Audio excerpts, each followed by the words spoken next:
icyongereza nta izindi mizonzi pe ntawe nkubeshe iyo gakubisemo akantu ngako kakunyerwa ibintu by'uvuze ubwo n'izina ntabwo yari ry'umubatizo rero manzi wa kera wabaye pahuro uyu munsi.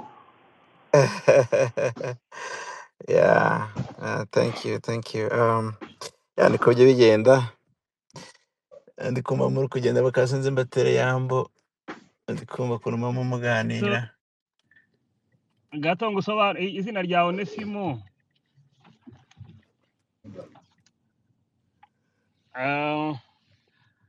Onesimo yigeze kubana na Timoteyo, yigeze gukorera Timoteyo ngo mare aramwiba arahunga baramufunga ngo ashike ni muri ruhe rurimi Onesimo ni Bibiliya, muri Bibiliya y'Ikinyarwanda nusoma muri Bibiliya uzosangamo inkuru ya Onesimo na Pawulo na Timoteyo. Iyo nkuru ni inkuru muri Bibiliya. Hanyuma ni Kiebre hanyuma rero bageze muri prison, Pawulo aramubwiriza arakizwa, arasubira mutuma gusubira kwa Timoteyo, arambwira ngo nguyu Onesimo umwana wanje nkunda uzamwakire ngo kuko mwabanye igihe mwabanye ntiyakugiriye akamaro, ariko ubu ngo azakugira akamaro ngo kandi si wewe nyine nanje azangirira akamaro. None ubu waragarutse, ubu si nyine uzagira akamaro, uzagirira n'akamaro n'ababyeyi. Ngaho umwanya no wawe Onesimo. Navuge manzi akurikirana na Sam Bob, abandi bakomeza azamuke tuganire. Umwanya no wawe manzi. Ariko mwibuke yego komeza ntacyo komeza. Njye natanye kubaza ahubwo ari ibintu bisanzwe bihari cyangwa ni harandi makuru mashyashya yaba hari? Ntago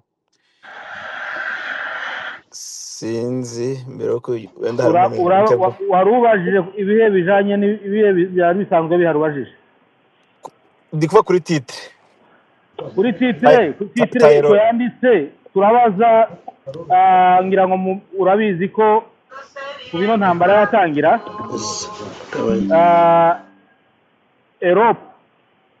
Europe yagize uruhare runini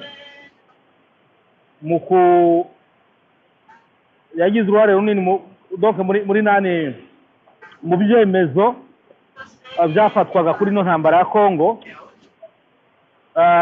ndetse yafashe n'umwanya wo gufata ibihano satira umutwe wa AFC, ndetse ikora lobbying mu nzira zitandukanye kugira ngo AFC komanyirizwe.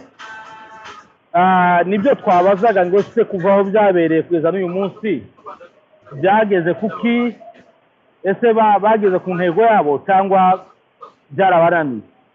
Nibyo dusabwa tuganireho. Manzi nimba unumva icyo usobanuye wakomeza ukavuga, rero nimba ari ikindi kibazo ufite wabaza n'abandi bari ahangaha wenda basoma titre bagufasha kumva. Oya nabyumvishe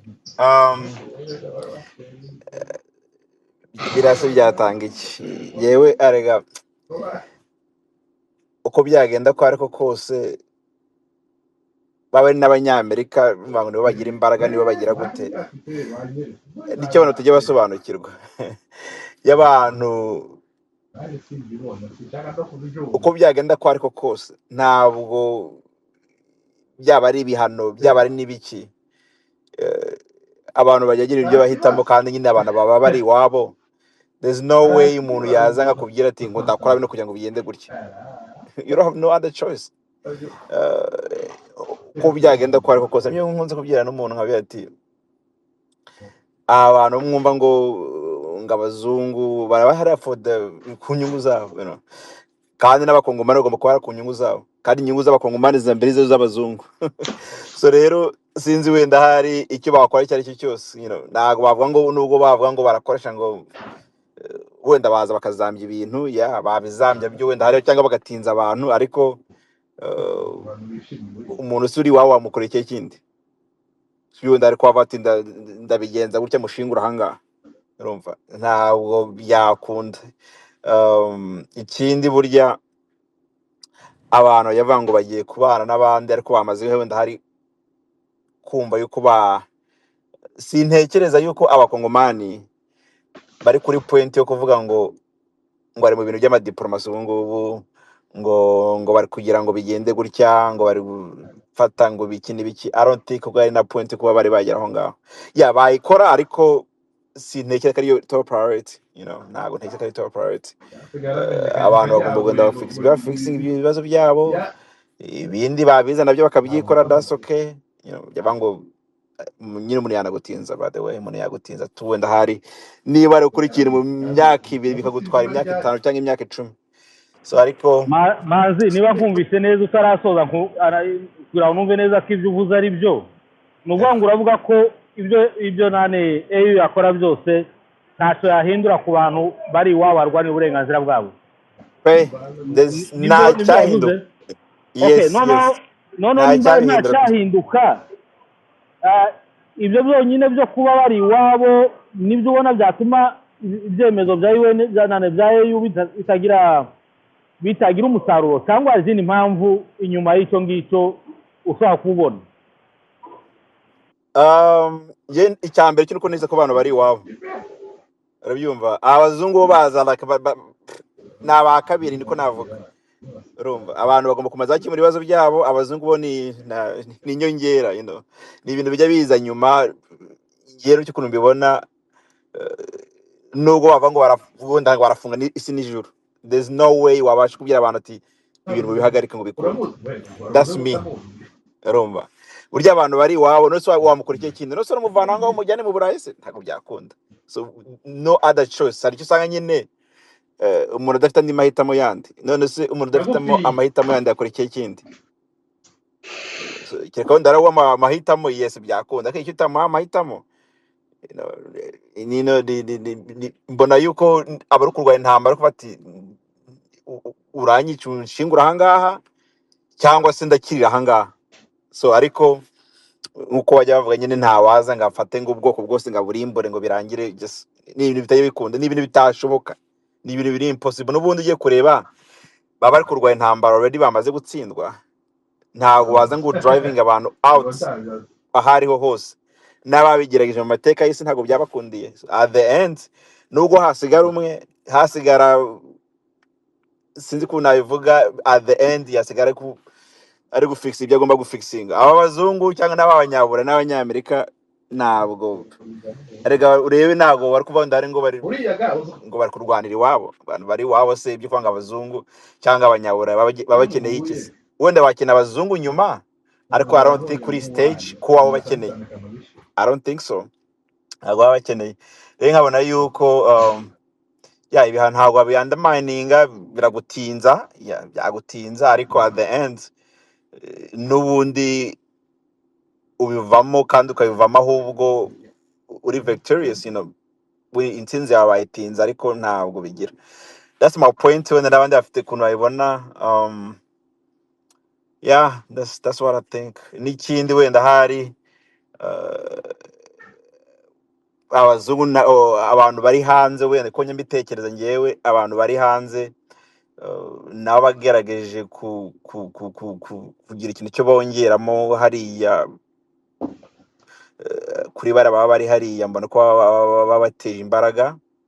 And economy ntabwo ari ngombwa wenda hari ngo bajye gufata loan muri amabanki mondiale. Wasanga n'abaturage baba hanze gusa Amerika banakwikora n'amabanks zabo bakabasha kurunning economy is possible.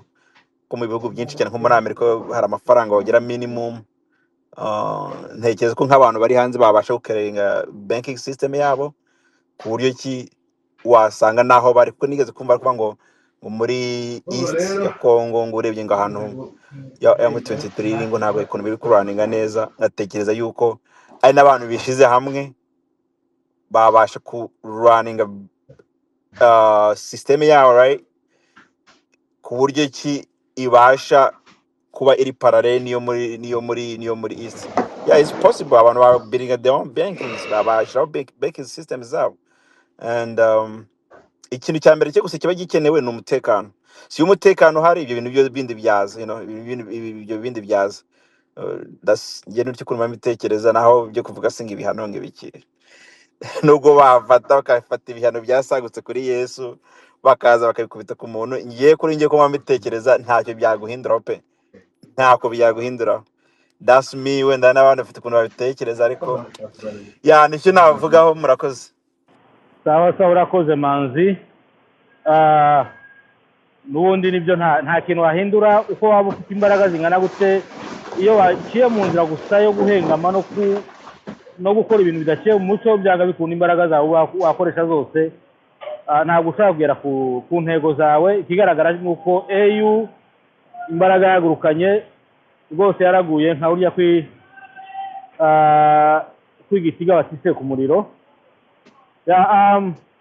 Turakomeza tuganire twagura n'ikiganiro, kandi wenda muri detaye tuba tugenda dukora no kuri Amerika, imirongo ihagazemo n'aho igeze, ndetse niba nayo idashobora kuzamera nk'uko AU yabaye uyu munsi. Rero Sambo, niba utwumva reka gatoya no baza we na Manzi wari uhavuga, ahubwo se nyine uretse no kuba ibihano bitaragize effect, ahubwo se nabaza ko mbona AU umugutwe yari ifite hafi yose, niki cyahindutse, niki cyabaye kura mu ceceke muri rugero rungana kuri mbona yaracecetse. Urebye Ubwongereza bwari buhagurutse, Ubufaransa, Ububirigi, Ubudage, byose, ndetse habe na za Espanye ngira ngo byari bitangiye kuzigiramo, ariko urabona ubu zaracecetse. Ngiye ko niki byagenze kura mu ceceke. ngiye ko mbitekereza, cyane ikibazo kiri issue cy'abaturage, and ibihugu biri very smart ntago bijya bigaragaza kwinjira muri conflict like internal issue, like especially no wenda ari mu rwego rw'economic yawe, hari icyo usanga bashaka kuba involved nk'ibyo ngibyo, ariko ibintu bije muri ibintu byo navuga imico, abantu, ibiki n'ibiki, bagerageza gustaying away. Urabibona, wareba nk'urugero buriya nka East Africa yagerageje gusa nkaho ikibazo iravati ntago dushaka kujya muri cyo muri Congo. Urebye nka perezida wa ntoza nka perezida wa Kenya, he's very smart, yaravuze ati no, I don't want to be part of this. Ni ibibazo by'abaturage and bagomba kubiresolvinga nk'abaturage, so banze gusidinga n'uruhande rwari rwo rwose, which is best move, kuko ni nko kuvuga ni ibibazo byo mu muryango, njye n'icyo kabona bifata ni ibibazo byo mu muryango. So you're smart, ntabwo wajya kwinjira ibibazo by'umugore n'umugabo, right?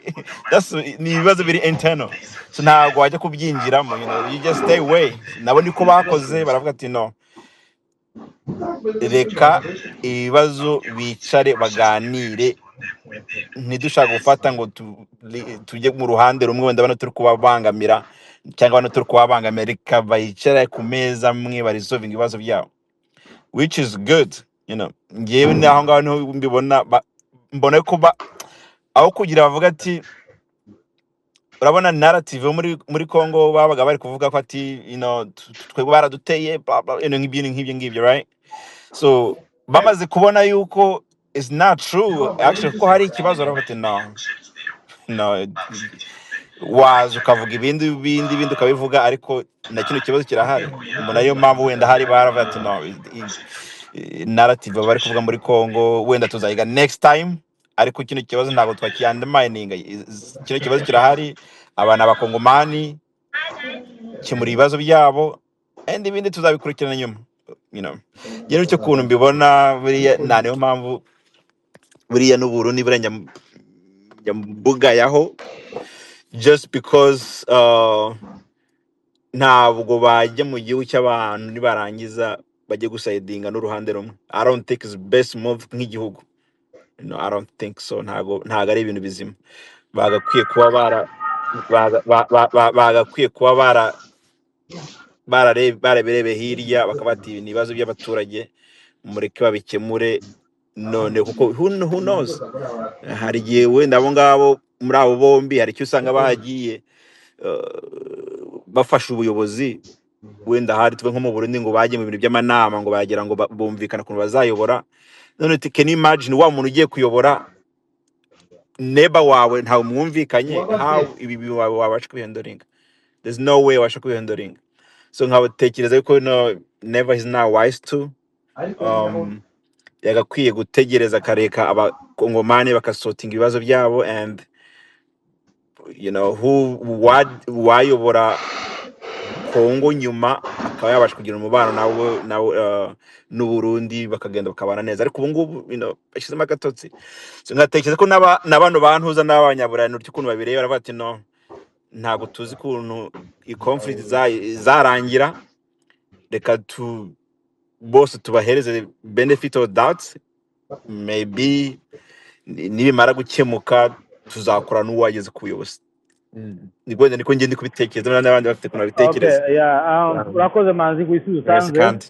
Reka twiyegereze mbere ko tuje kumfasha kuyobora ikiganiro, hanyuma aze kubiyegereza, araza gukurikiranya abantu amagambo bitewe nuko bagiye bazamuka. Ndabona umuvandimwe amanutse Sambob ikibazo yagize, ariko naraza kugaruka.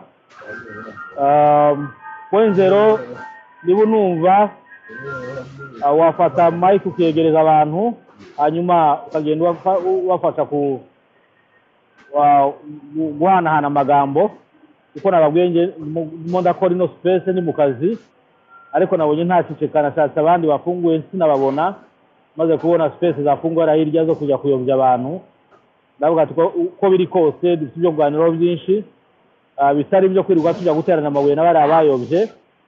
Dusesengure neza turebe uburyo ki icyatumye bano bantu baceceka iyi AU, kandi yari imaze igihe kirekire yarahagurutse ifata ibihano, ifata amasayidi, ariko uyu munsi kabicecetse nta kintu na kimwe ivuga. Ese nuko baratereye Amerika umupira bakaba bize ko Amerika izabikemura? Ese Amerika y'ubwayo ntabwo bizarangira ibaye nka AU, cyangwa se ahubwo ikabana nyuma yaho? Nibyo turimo tuganira. Poinze rero karibu, kandi uze kuko ni wowe uyobora kino kiganiro, kuko njye ndi busy cyane mu kazi. Rero wafata umwanya ukiyegereza abantu, hanyuma ukanabahana amagambo uko baje bakurikirana. Murakoze. Urakoze Gabiro kuduhereza uyu mwanya uyu mugoroba kugira ngo abantu babashe gutarama. Ugize neza. Nanjye nagumye kureba, mbona nda abantu bariko bafungura, ariko nibaza icyatumye Auguste yacecetse na Simbakari na Sinamakosa birancanga uyu munsi. Ntuzarukarisha namba bihaye konje simbizi rwose, ariko ubwo wayikoze n'ubundi ni sawa. ntabwo wari ugize igihe ntayo uduhereza, wagize neza cyane wawe. Turiyegereza abantu mwese mwamaze kuhagera, bazamuye mikoro, mwese turabiyegereje rwose ngo mwegere. Ahangaha ni mu butatu butagatifu, ngo ni mu batatu badatana mu rugendo. Muze dufatanye, urugendo ni rurerure, urugamba ntaho rwari rwaje, niho rukiriko rutangira mwugacwamwe. Nimuze tugerageze tukangura abantu, tubibutse ibikorwa bibi abajenosideri bakomeje gukora mu karere. Mu by'ukuri niyegereza umusaza Damiyani Kanda, Bihasla, Ntuzarukarisha, Rwanda, Aje, Sinamakosa, Simbakari, 100, TJ wa mugabo we zamuka rwose, ngizigiye takumanga usesengura neza. Hanyuma nimba wamenye uko abantu bazamutse point zero, cyangwa nimba utayibonye nagufasha kwibutsa kugira ngo utajya kubagira umuntu wazamutse imbere y'aho. Mbona wenda wasanga hari n'abandi bazamutse, wenda ndari ko mbona. Reka kubwira ibyo bakurikiranye. Banje Rwanda Pundit, hazaho Biasla, hazaho Zarukarishe, Biasla Kanda arakurikira.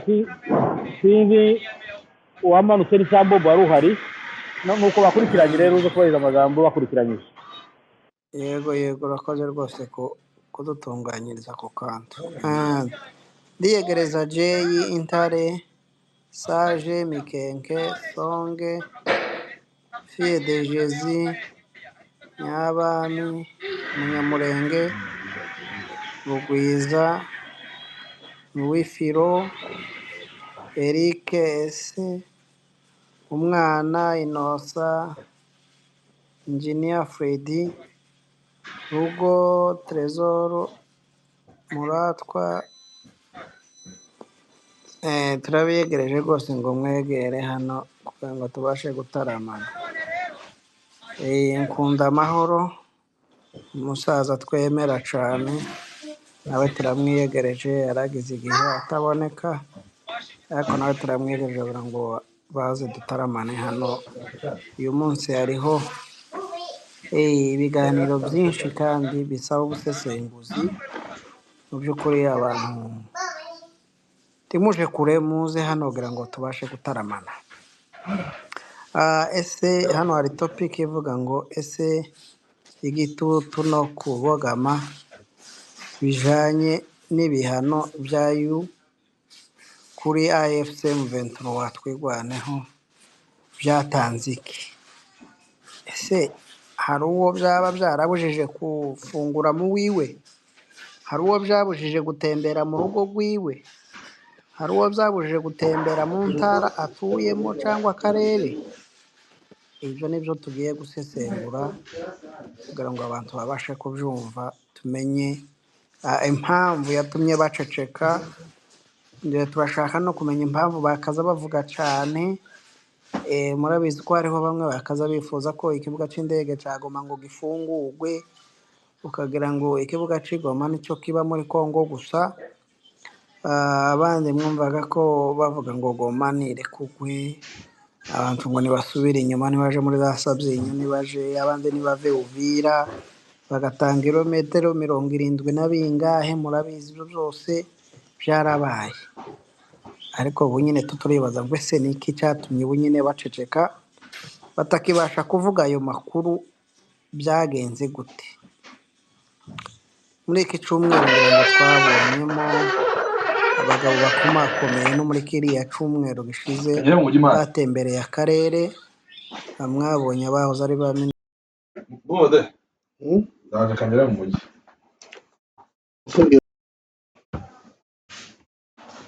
minisitiri w'intebe wo mu Bwongereza bari mu Rwanda, twabonye Bill Gates yari mu Rwanda, n'abandi ni benshi twagiye tubibona rwose batembereye mu karere.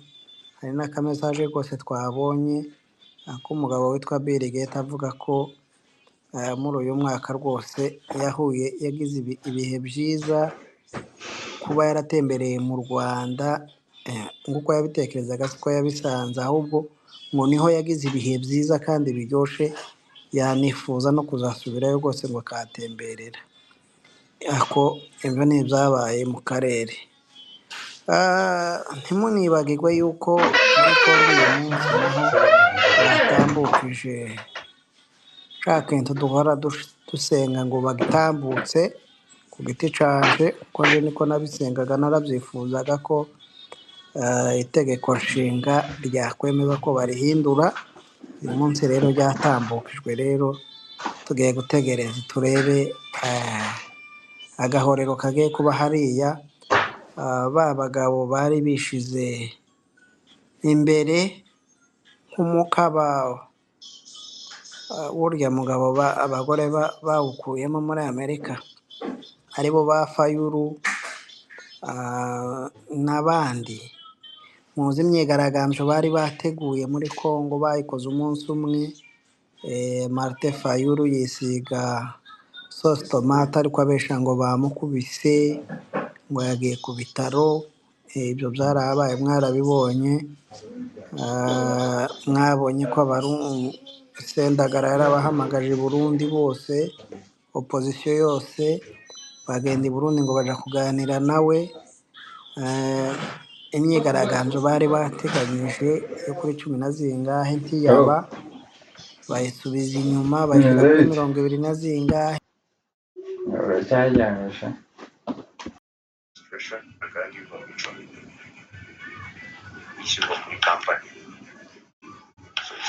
yaba uyu munsi rero ica umutwe Gisegeta barake bakubise kugira ngo itegeko nshinga rihindure agende yongere yiyamamaze inshuro zose ashaka.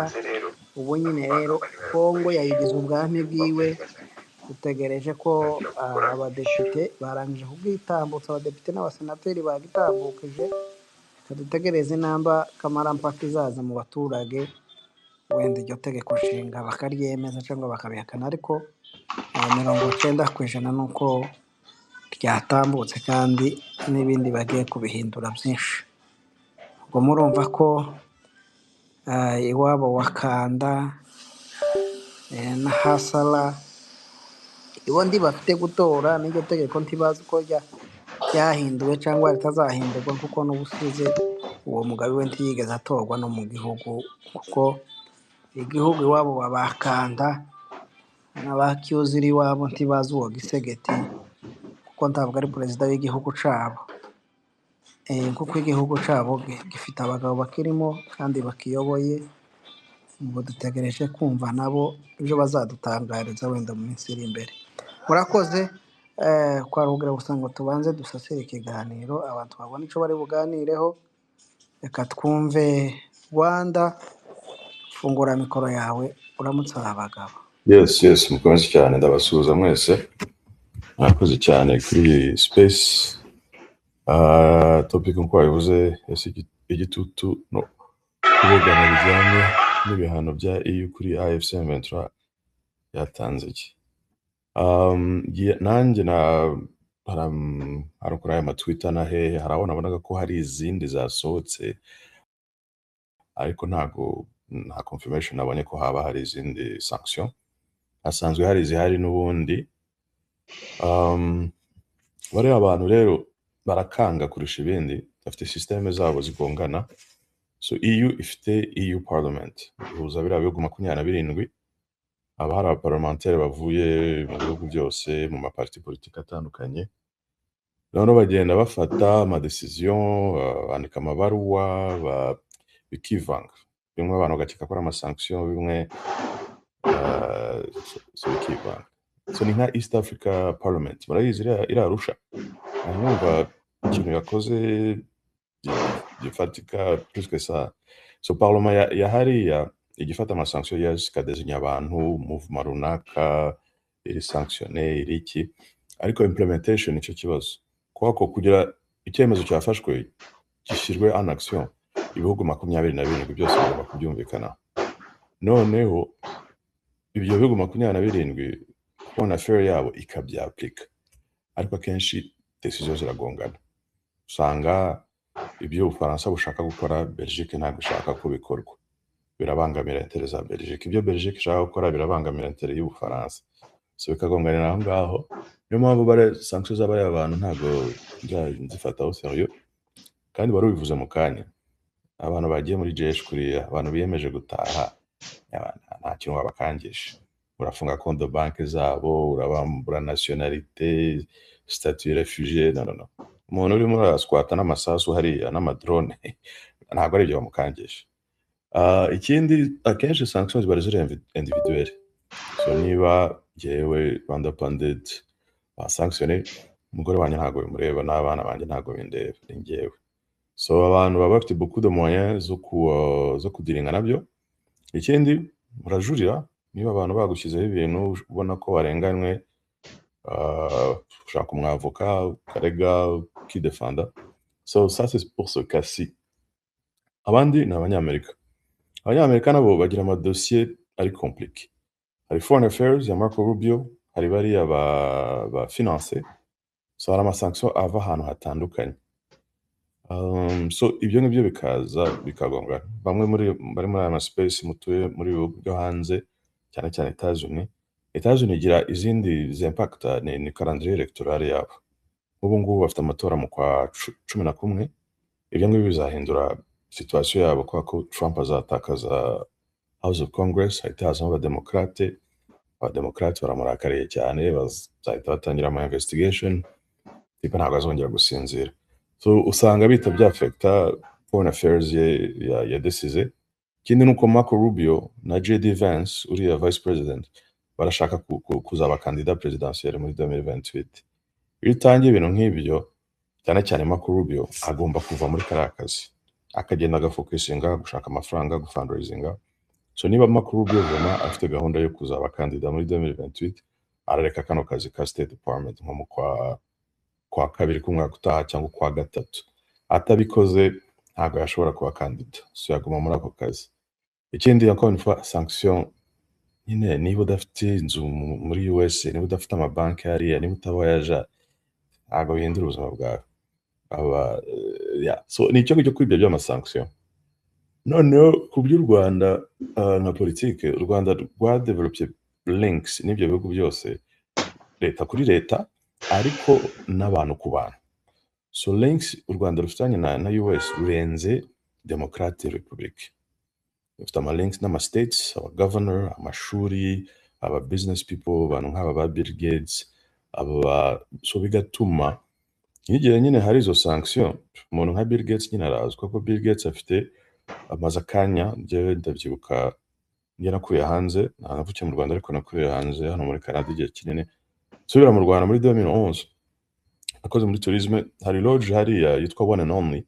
Kiriya gihe ntabwo yari One and Only, yari ifite irindi zina. Ndabyibuka hari ahantu hari ifoto ya Bill Gates mu mabanda yari ahari, ari kumwe n'uwari ushinzwe ORTPN witwa Rosetta. So Bill Gates amaze igihe kinini aza mu Rwanda, n'ubwo bwa mbere yari 2007 cyangwa 2009. Noneho iriya Gates Foundation ni foundation yatangiranye n'umugore we bari ko batandukana, n'ubu batandukanye. Iyo foundation iracyakora, abazungu baba bafite kundi kuntu batandukana, ubuzima burakomeza. So yakoraga mu bintu bya health, murabona kiriya gitaro cya cancer. Buriya batandukanye kubera impamvu z'imisoro, buriya no kwanga ko imisoro iba myinshi. Yazize biriya bintu bya noze, uyu mutipe witwa Epstein, ariko iyo ni iyindi topic. Yayo ni topic nta mpamvu yo kwitindaho. Yari ibindi bintu birebire. So amaze igihe kinini ari impliqué mu Rwanda, cyane cyane mu bintu bya healthcare, cyane cyane yakoranaga n'umusaza witwa Paul Farmer wubatse biriya bitaro bya Burera na Ruhondo, iriya Cancer Treatment Center. Akorana n'abandi groupe yitwa Partners in Health, hariya abantu baza hano yitwa Rwinkwavu. So ari très impliqué depuis longtemps, kandi vraiment ni ibintu atonaho. So abantu nk'abariya barakomeza bakaza, abaturiste barakomeza bakaza. Uyu mwaka sanction ntabwo arizo zababaje tourisme n'ibindi, ni Ebola. Abazungu igihe babonye ko hari Ebola juste à côté, bavuga ati nzaza wenda l'année prochaine. So chiffre ya tourisme yaragabanutse gatoya. Ibindi ni juste mu makuru, ntabwo ushaka kuvugwa nabi mu makuru. U Rwanda si u Rwanda sa, ntabwo biba biri pleasant. Ariko ubusanzwe ku zindi mpande economy iraho, ibindi biravansa gahoro. Abashinzwe kudefanda case y'u Rwanda, honorable Nduhungirehe, abambasaderi bacu Matilda hariya US, bose barakora akazi kabo. Ariko Rwanda Pundit, yes, ngira ngo ntabwo ari kwibaza cyane ku bijyanye n'u Rwanda, turimo turavuga ku ruhande rwa AFCM tw'u Rwanda. Voilà, niho nari ngiye kugera. Yes. Kandi no kugira ngo uje no kumanaginga umwanya kwa n'abandi baza kuvuga, ndahita mvuga ikibazo. Yes. Uze kuno kugisubiza. Turabona hari intambara uyu munsi ya Amerika na Iran. Igaragara ko guhagarara kwayo bidashoboka, ndetse ku makuru ari masomwe bunyina hari nuko bari bahagaritse ibitero ejo bundi, ariko uyu munsi mu gitondo Iran yabyutse irasa ku ngabo za Amerika kandi bikaze cyane. Yes. Ibi intambara isobanura iki ku ruhare rwa Amerika ari ifite mu mutekano wa Kongo? Ese bishobora gukoma Amerika imbere ku buryo byagabanya imbaraga n'umurego ari ifite muri kino kibazo? Uze gusubiza icyo kibazo mbere kusoza. Absolutely. Ndakeka aricyo natangiriraho icyo warubajije. Ukuntu bigenda, State Department ntabwo ari abantu bahambaye nk'abandi. Hari Rubio, hari bari munsi y'abandi, bafite limite ku mwanya bakonsakra kuri, bafite amadosiye menshi. Venezuela, Cuba, Ukraine, Iran waruvuze, iyi kesi ya Congo, Sudan. So iyo haje ikintu nka Iran kibatwara umwanya, ibindi barabyibagirwa. So biri malheureux kuri Kinshasa. Ni ukuvuga ngo focus bari bafite gushyira pressure kuri M23, iyo focus itita ingufu. Kwa ko nubwo Bolos nyine mumubona ari conseiller spécial pour l'Afrique wa Trump, ntabwo ari umwemployé wa State Department, ntabwo ari umuntu washyizweho na Senate. So aba afite limite ya influence yagira, ashobora kujya kuri Trump ko ashatse, ariko hari ukuntu bibangamira akazi ke. Noneho igihe biriya bintu bya donc batangiye kurasa nijoro, barashe base militaire zo muri Jordan, bwa mbere barashe muri Jordan, ubundi Jordan amasasu yacaga hejuru ajya muri Israel, ntabwo barasaga Jordan en tant que tel. Ariko ikintu cyabaye mu mezi yashize, kubera bakubitaga Kuwait, base ziri hariya hafi Kuwait, donc géographiquement ibihugu biri hafi ni Qatar, United Arab Emirates, Oman, Kuwait iri hejuru ho gatoya. So misile zivuye muri Iran zigera kuri ibyo bihugu plus facilement. So abanyamerika bimuye abasirikare babo. Jordan ni l'autre côté, Jordan ni hafi ya Mediterane. So hari kure, so hari ukuntu bari bimuye abantu babo hariya. Qatar yabimenya muri iyi minsi, suspicion yuko Russia na China itanga intel kuri target. So Iran iri beaucoup plus précis, donc target yazikuta kabisa. Donc ibyo ngibyo rero bituma focus yose ya US ijya kuri icyo kibazo, ibindi byose badiringanga byo bakaba babyibagiwe. So ibyo ngibyo biri avantage kuri AFC M23, donc côté igisirikare et côté politique, kugira ngo bo igihe umutipe arangaye mukora akazi par le temps bazongera bakagaruka, bakibuka ko hari négociation, bakibuka ko dushobora kuganira, muzamufite position iri plus intéressant. So nibyo ndimo ndabona sur le terrain, vraiment barimo bagenda basekura bari abatipe comme il faut, bagenda abakomanda b'amajoro b'abarundi barimo baragwa, baki barimo baragwa. So uprofita igihe barangaye. Noneho Kinshasa nayo abatipe bari muri referendum, troisième mandat, abatipe nta focus ku ntambara. Abantu bari focus ku ntambara ni Umurundi, ni FDLR, bari Marcel nabo barimo baririra amafaranga yabo tranquille, Bazarendo ntabwo nubwo nzaho bari, FARDC nabo byabayobeye. So bari abatipe ntabwo bari serieux muri ibi. So ni nako gapoint nashaka gukora kuri by'ama sanction, kuri iyo question warumbajije y'Abanyamerika. En ce moment ntabwo bari focus ku yaba ari Congo, yaba ari Sudan, yaba ari izindi kesi zo kuri kontinent. Barangariye Iran, barangariye amatora yo mu kwa 10, barangariye n'ayandi madosiye yandi arimo arabarangaza. So iba ari moment important yuko abari hariya bafanye kazi tu turebe aho bigana. Asante sana ndabamari, turi kumwe cyane, mwakoze kumujana. Urakoze Pundit. N'ubundi biragaragara ko uretse n'ayo madosiye yandi ya Iran n'ibindi byose, leta ya Trump iri ku gitutu gikomeye cyane.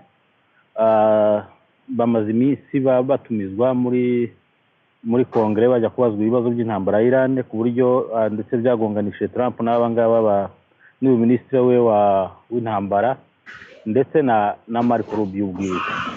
Biragaragara ko muri Amerika ikibazo cya Congo rwose batakifasheho cyane, ibyo bakora byose bya bindi byo guhuzahuza bavuga batera utugambo. Ni umwanya mwiza rero kuri AFC kugira ngo ibyiteho kandi yite kuri uya mwanzi, igihe bazara gukangukira rwose tuba tugeze kure kandi ntaco bazaba gihinduye. Urakoze Rwanda Pundit, tugume hano, umugabo umusesenguzi mwiza.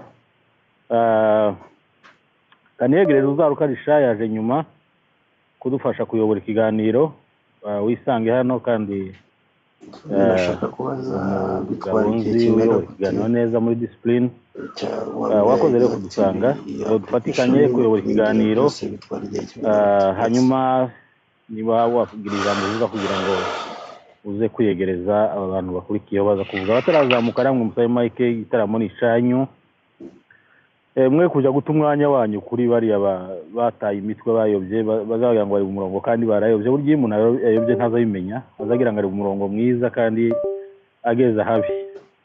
So rero muze tuganire ibya politike bigaragara, bya byo kumanira no guhimbahimba, byo kwanga gutsindwa no gukomeza gusa guhatiriza. Yes, karibu Zarukarisha, umwanya ni wawe.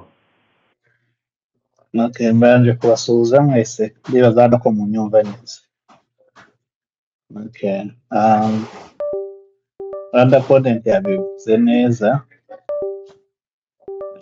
Rwanda nyine babishyiramo n'ubumenyi twe nta bumenyi tuba tubifite ariko muri ibi ngibi nje nsobanura.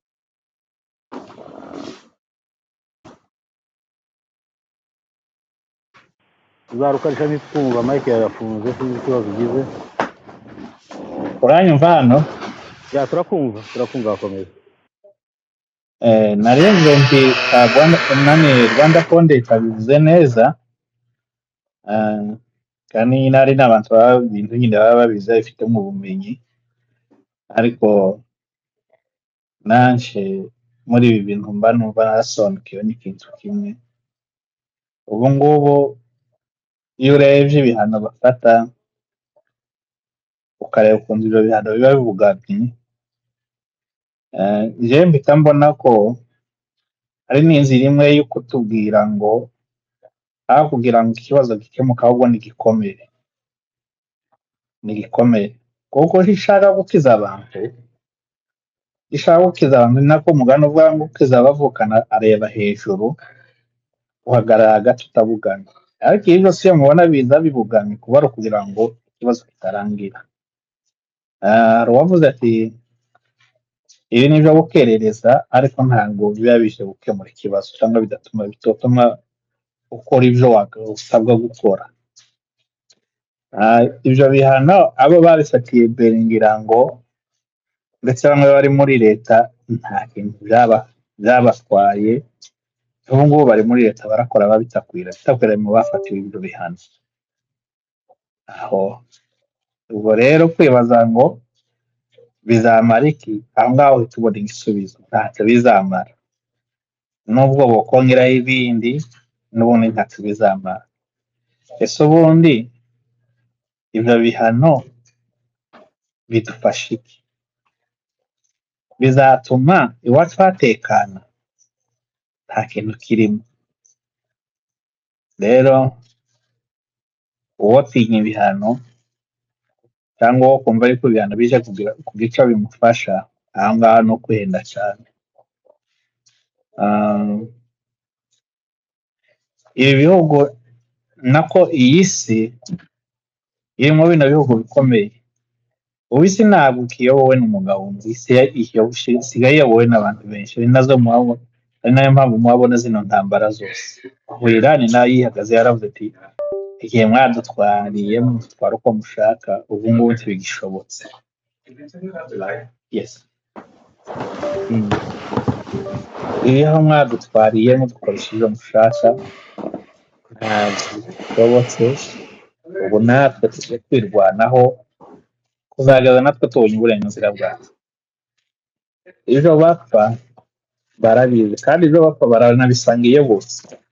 Ubwo rero umwe aracafite bya bitekerezo bya kera zo kumva ko iwe ibyo yavuze ari byo bigomba gukurikizwa. Ntiyamenye yuko isi irimo abakomeye benshi, arakibaza ko isi ari wowe wenyine kwitwara. Uyu munsi Irani iravuga nayo ikavuga ati icyo nimucire hasi tugabane kandi imwanga bimeneke. Ngira ngo Irani iri mu bihugu byagiye bifatirwa amasakiro n'angahe mbese y'ubukungu, ariko n'ubundi ntacyo byatumye itagera ku gihaye rimwe. Hari imbunda bari mu kurasa no kumva ngo igihugu kitari cyiteguye ko baba bazifite. None bazi icyo gihugu cyagiye gafatirwa ibyo bihano bingana gutyo mu gihe kirekire, ariko ntibyatumye batagera ku byo bahawe ku nkomyi. Natwe ibi ngibi bizadutera ubwoba ngo bitume wenda tunanirwa tugera kumva yuko dutinye, tunanirwa kurwanira uburenganzira bwacu. Ibi ngibi rero ni ikintu kidahinduka, kuzogeza abangaba bumva ko bagomba kudutwara uko bashaka cyangwa kutwica uko bashaka, bashyize umupira hasi akavuga ati nimuture tugabane, isigaye twese dusenyere ku mugozi umwe. icyo mbitozereza mu by'ukuri iyi leta ibihaye ikora n'umunsi ni ibintu bigaragaza yuko idahari. uyu munsi nimba urukiko rushobora gusinyira ukavuga ngo agomba gusubira gutwara, ibyo ntibyemewe, constitution ntibyemera. kandi ndibaza ko nubwo isi tuvuga ko idafite ba nyirayo n'ubundi buryo bw'amategeko, ibi ni biza kwereka yuko kuza kutubwira yuko uyu Rwanda ifite umugambi muremure, ariko kandi uwo mugambi muremure tugomba kuwucuza kugira ngo abakongomani babone amahoro. iminsi yatwaye irahagije, ibyagezeho abakongomani yagezeho abakongomani nta na kimwe cyagaragaye kugeza kuri uno munsi, mu myaka iyo haza kugeza niyo mu by'ukuri gutinya ibyo bihano cyangwa se ibiki ntacyo biza kutugabanya kandi nicyo bizatwungura. ahubwo fokasi ni tujya turimo dukomeze dushyigikire tukavuga tugeze uburenganzira bwacu. Murakoze. Twumve abandi bakurikiyeho, sinamenye ko bakurikiranye hasigaye bamwe mwababoye nubaha amagambo asigaye nanjye ndaza gufatiraho. Murakoze. urakoze uzarukarisha. Reka twumve B Hustler aze gukurikirana na Kanda. B Hustler. wabaye uhaye Kanda umwanya ndahuzeho gato. Sawa sawa. Kanda, mwiriwe neza pasiteri. Mwiriwe neza Kwezero. Mukomere cyane. Amahoro. Amahoro twese. Ndabasuhuje Gabiro uzarukarisha .0 Rwanda Pundit yari iminsi ntakumva. Bihasira na Damiye Muze Damiye 100% turiyo I think tujye twirwanaho Byondo Manzi Gie J Bwiza Analyst African Boy Ingina Ig Double Mike Simba Sniper n'abandi mwese nikaze kuri special Gabiro. Kuvuga nyuma rero y'umugabo wita Rwanda Pundit birangoye. Ariko icyo nababwira cyo ni ndabona Simba Kari urakomeye. Jogis nanda kubona Masi ndakubona Intare yakanwa yewe data we ispezi baba Intare n'amaduka gusa. Bo kuvuga nyuma ya Rwanda Pundit ngenda mwemera. Byondo urakomeye, zamuka nawe utanga igitekerezo usabe Mike na Damiya, usabe Mike na ba Sniper n'abandi. Rero reka mbabwire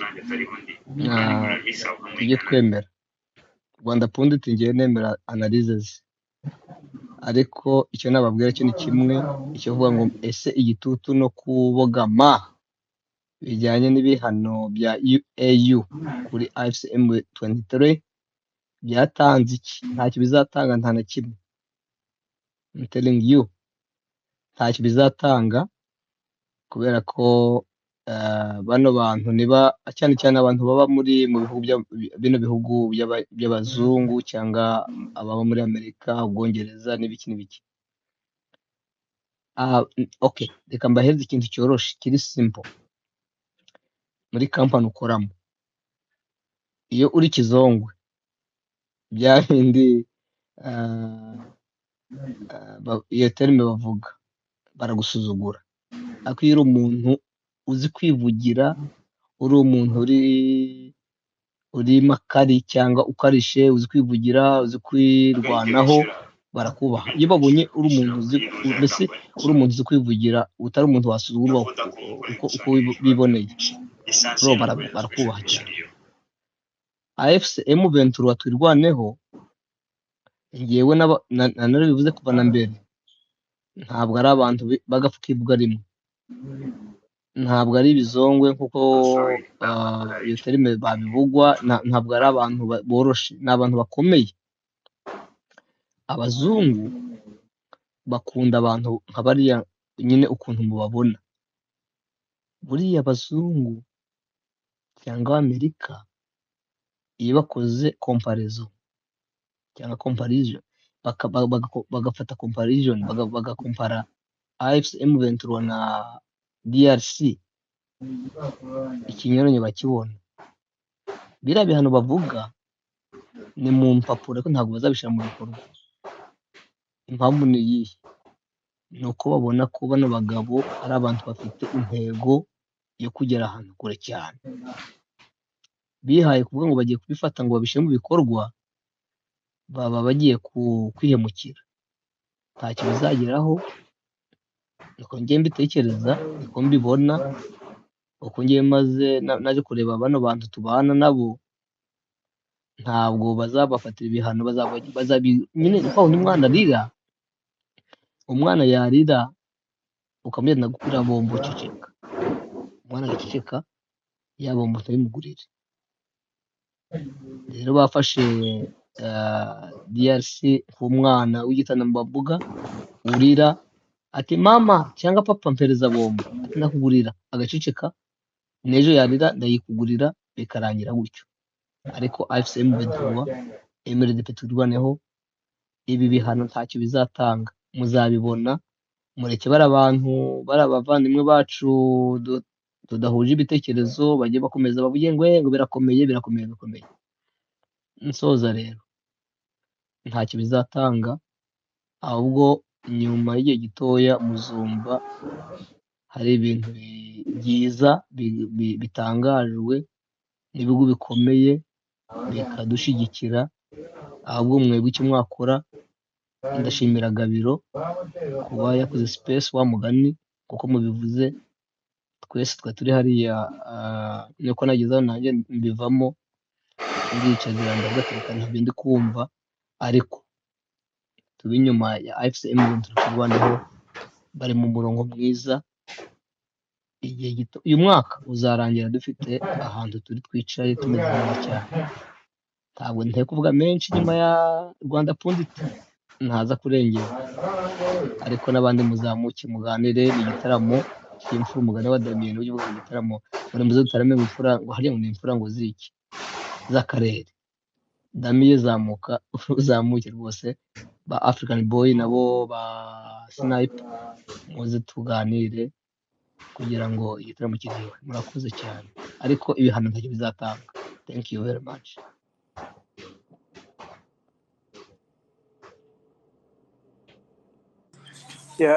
urakoze cyane kanda, mu by'ukuri uvuze neza. Biriya bihano biriya nyine ni nko guhereza umwana bombo kurya babivuze, kugira ngo aceceke. Biriya nibyo bahendesha gisegeti kugira ngo aguma abasinyire ibirombe, aguma atanga ibirombe, n'abazungu nabo bagume baceceke. Kandi yirirwa arira ngo hari ibihugu ngo bitwara amabuye y'agaciro kabo ngo bayibye, ariko iwe akahereza abazungu ku ngufu akayabatsindira. Bari barayabuze, ariko noneho arayabashira wenyine kugira ngo bagende barye, nawe bagume bamwubarareho, kugira ngo nawe ngo agume yice abaturage b'igihugu ciwe. Buriya nicyo yabikoreye, niyo mpamvu buriya amabuye y'agaciro barayatwaye ku buryo buhagije. Ubu rero nta kindi bakongeraho, ubu baracecetse nyine. Bahugiye kuri iriya ntambara ya Iran na Amerika. Murabizi ko igitoro caratumbagiye, kandi ariho bose bahahiraga. Buriya ntibikimeze neza iwabo, nabo bari mu bindi bibazo, nabo bitaboroheye. Reka twumve uwitwa Moise, sinzi namba bihakura ariko wabonetse. nabonetse kabisa. Okay, ngaho tanga opinion zawe nawe uko ubyumva, twumve Moise. Jewe gatoya Biafra, mushobora kureba abantu barimo basama request bakongera bagasubirayo, uzarukarisha na point zero, mugerageze mujya mubareba mu bazamura. okay, urakoze cyane ko host fungura space. ni ibintu by'agaciro cyane. Nta kintu buriya kibaho kibi. Njye njya kuri space mu gitondo ahantu ntuye, ugahura na space ya Shinga, zayama kwicira mudu yawe y'igitondo cyose n'umugoroba, ukareba tese nta bantu bafungura space abantu baganire, bazane amabonide ari correct, ari reyere, afasha abantu, yubaka abantu, ariko wasanga Shinga yafunguye space wakunda bakumoka nyine no kuvuga avugira ku menyo ye. Murakoze cyane. Ngewe sinzi ibi bihano ukuntu mbivuga. EU irasa nk'itakiriho nayo uko nge mbibona. Imbaraga za EU zarashize. EU iri aho ngaho. Uyu mugabo wo muri Amerika yayimaze imbaraga. Iki gisambo cyo muri Amerika Trump cyayimaze imbaraga cyane, kubera ko uko EU yakoraga yarabinjiriye, asa nk'abaciyemo ibice nka bibiri. Urabona Ubufaransa bufata ibyemezo byarwo, ugasanga nyine nabo ari kubakoroganisha nk'uko ari kudukoroganisha nyine hariya muri Kongo iwacu no mu karere k'ibiyaga bigari. Trump ni umuntu w'umugome cyane, ureba inyungu ziwe, ni igisambo cyo ku rwego rwo hejuru. Njye nkabona EU nta jambo igifite nayo, ariko babona na EU nayo imaze iminsi. Urabona EU buriya nibo bakoronije presque Afurika yose. Usanga realite wenda izi generation nk'uyu mu perezida w'Ubufaransa Emmanuel Macron azi wenda amaze kumenya realite yose uko iri, uko ubutegetsi bwa Kinshasa bumeze. Mwabonye yemwe anabukritika, abubwira ko ntacyo bushoboye, kuva imyaka 40 bumaze bataramenya kwikorera institution n'imwe. Institution zose zishambarde, ukabona nabo ntacyo bafite cyo gukora. Uyu Gisegeti yareguriye abanyamerika amabuye, ukabona nabo hano kwikiriyetinga ibindi bibazo,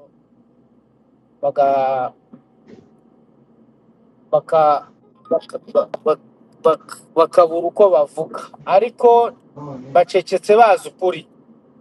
Kuko iyo umaze kumenya ukuri buriya kujya gutsinda ahantu hose. Bacecetse bazi ukuri, bazi igituma FCM 23 twirwaneho bari kurwana, ko babujijwe uburenganzira bwabo, ko babujijwe iki. Ibyo byose barabizi kandi ibintu biri fact. Njye nkabona wenda ibi bihano wenda bya Amerika cyangwa n'ibya EU bitavugwa, nka kwa kundi umunyeshuri yigaga ugatsinda ariko ntiwemererwe. Sinzi espoir nimba ari ahangaha. Hari terime kera twebwe twize muri za conditions nziza, ubu ngubu sinzi abantu basigaye biga. Waratsindaga ariko bakakubwira ngo monte ayeri, ugende ngo uzamuke ujye mu mwaka, nimba uri mu mwaka wa 3 ujye mu wa 4, ariko ujye ku kindi kigo. Ni nkako ngiye nagereranya biriya bihano batanga ni ibihano biduhesha gutsinda, tuzamuka. Bereke uyu muginga Gisegeti ko hari ibihano, ariko hari iyindi avancement nyine we atatekereza, akibembereje cyangwa akiri kuri bya bihano bitangwa, ngo niho hazamuhesha agaciro, cyangwa ngo niho hazamutsindira ibihano.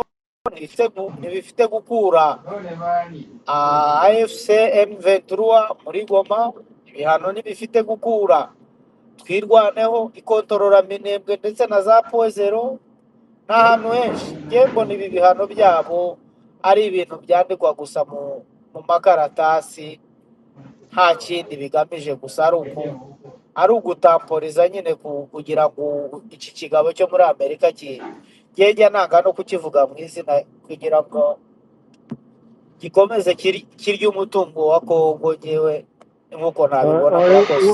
uwo mugabo mugende buhoro duje databuja Biafra ujye umuvugaho utisa hejuru utakandagira cyane. reka twera ni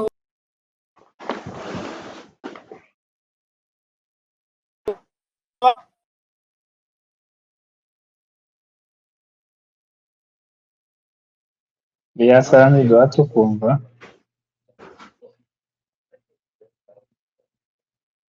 ndatubabariza Yuzira uri kuramwumva.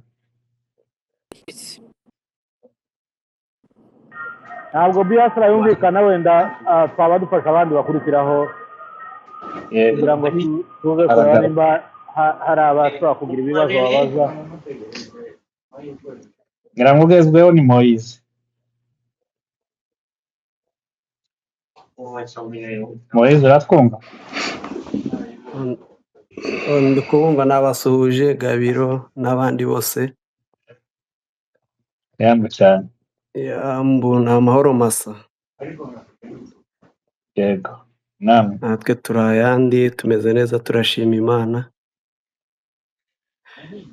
Biafra hari ijambo avuze asorejeho, yari akivuga avuze ngo nyine ni urugero yatanze nyine mu bantu bigiye muri kiriya gihe nyine iyo umuntu yabaga ari umunyabwenge amakosa yose ntago bayamushiragaho iyo yabaga atsinze. Nanjye rero muri ibi bihano kuri AFC M23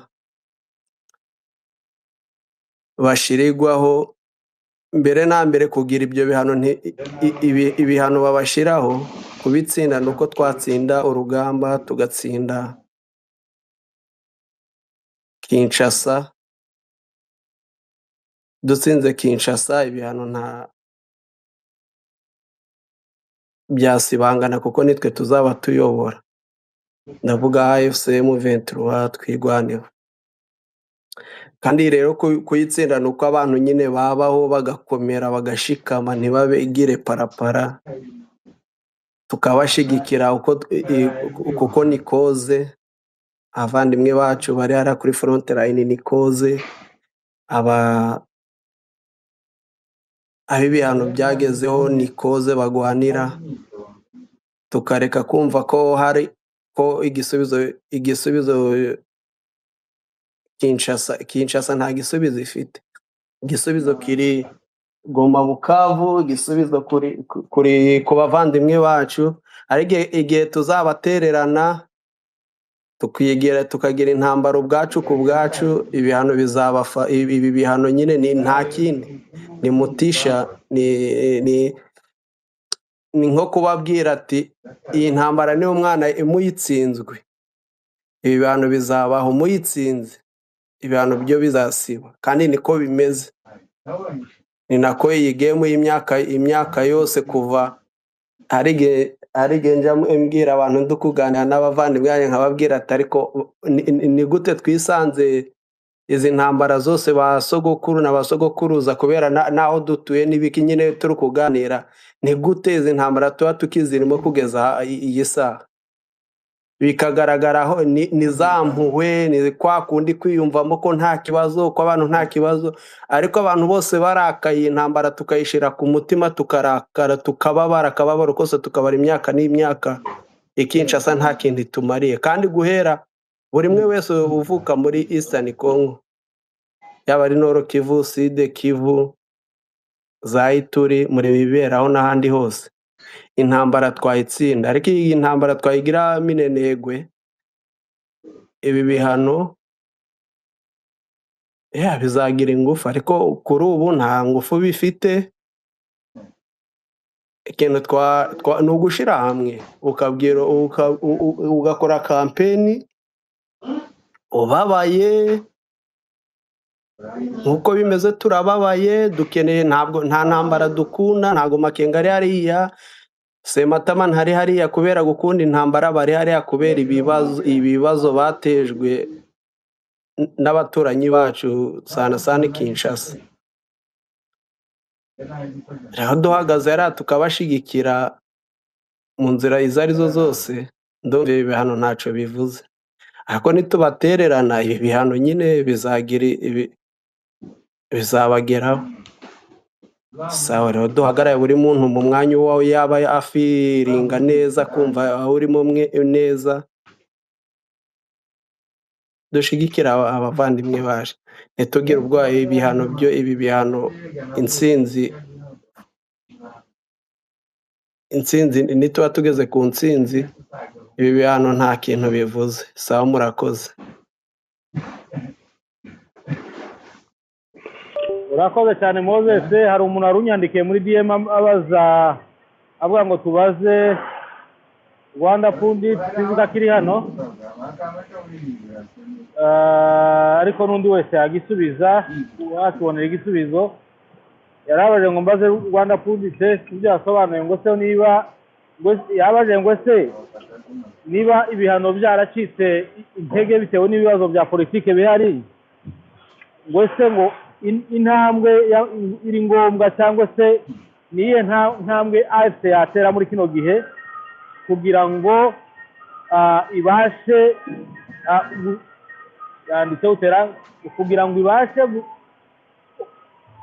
kwirinda ingaruka zazaza nyuma y'aho bino bihugu bigangahukiye.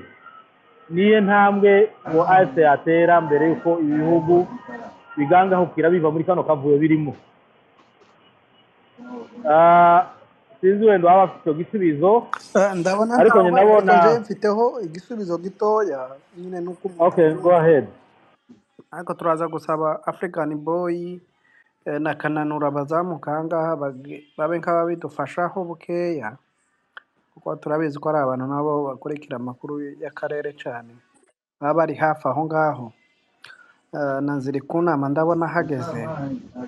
Mu by'ukuri nje ndumva icyo bokora ubu nyine abangaba bagihuze, bakiremererewe n'izi ntambara z'iwabo, kugira ngo twebwe ibi bibazo byo kugira ngo baze gufatira ibihano abanyafurika cyangwa AFC na twigwaneho, njye numva bari uko bokomeza imbere, bakigira imbere byibura bagahagarara